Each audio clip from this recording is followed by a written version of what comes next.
Boa noite, meus amados, boa noite, povo de Deus. Quero trazer para vocês uma mensagem essa noite a respeito da pessoa que muitas vezes faz as coisas sem pensar, né? Que Tiago também tem nos alertado muito sobre os pecados da língua, do muito falar, que muitas vezes é melhor, no calor de uma discussão, no momento, a gente controlar nossa boca, controlar nossas atitudes, controlar nossas línguas, acalmar nossas línguas, essa é a verdade.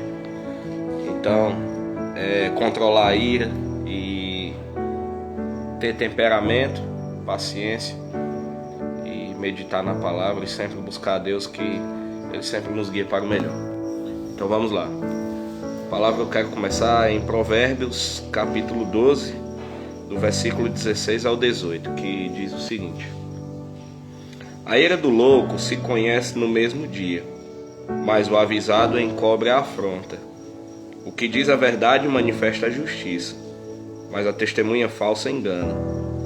Há alguns cujas palavras são como pontas de espada, mas a língua dos sábios é saúde. Eu não sei se muitas vezes vocês já ouviram falar, quando os mais velhos chegam a nos dizer que a gente aprende mais, muito mais, a gente estando calado. Num diálogo, duas pessoas falando ao mesmo tempo, nem você consegue transmitir a mensagem para aquela pessoa e nem aquela pessoa para você. Ou seja, então fica sempre aquele impasse. Nem ele vai entender a sua mensagem, nem você vai entender a mensagem dele. Então muitas vezes no calor de um momento, numa discussão, pare, pense, reflita e ouça. Ouça. Você aprende muito mais ouvindo do que falando. E no mesmo livro de Provérbios, capítulo 13, a partir do versículo 12, ainda vai mais além, que diz o seguinte: do fruto da boca cada um comerá o bem, mas a alma dos prevaricadores comerá a violência. O que guarda a sua boca conserva a sua alma, mas o que muito abre os lábios tem perturbação. Então, entendam bem qual a mensagem que está sendo passada. Igual eu estava falando agora, o próprio Tiago, no livro de Tiago, eles nos alertam muito sobre os pecados da língua, muito, do muito falar. A mesma boca que abençoa alguém é a mesma boca que amaldiçoa. Se você conseguir colocar um ponto, um freio num órgão tão pequeno como a língua, assim como Tiago fala, você consegue controlar o seu corpo inteiro e tudo ao seu redor. Igual ele mesmo ainda usa uma mensagem falando a respeito de um barco, um navio, que é um ser grande, imenso, na qual você controlando o leme, você controla o navio inteiro. Do mesmo jeito, nosso corpo, nossa mente, nossa alma, se você conseguir controlar o muito falar, a muita língua, muitas vezes nos momentos de raiva, de ira, se você consegue controlar, você controla o corpo inteiro.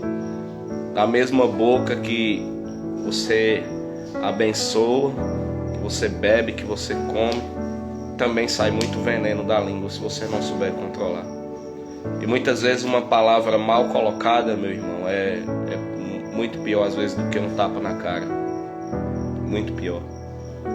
Eu mesmo já passei por isso, por situações de que eu reconheço que na qual eu poderia muitas vezes ter evitado ter ficado calado, mas também já fui muito ofendido e não fiz muita questão. Eu tenho esse costume de muitas vezes, quando situações como essa acontecem e ainda acontecem comigo de vez em quando, eu baixo a minha cabeça e guardo para mim, fico triste, chateado, oro por aquela pessoa depois, mas aquela mágoa fica. Então só a gente que já passou por isso, muitas vezes de ser ofendido por coisas que poderiam ser evitadas, a gente sabemos o quanto machuca, o quanto dói. Então o que a gente não deseja para o próximo, para nós não faremos para o próximo também. Então, na hora da ira, na hora do furor, na hora do estresse, do nervosismo, pare, pense, reflita e evite falar. Saia de perto, se possível. Amém? E ore por aquela pessoa, que as coisas dão certo. Desejo a todos uma boa noite. Fiquem com Deus, que Deus abençoe a todos. Graça e paz, graças a Deus.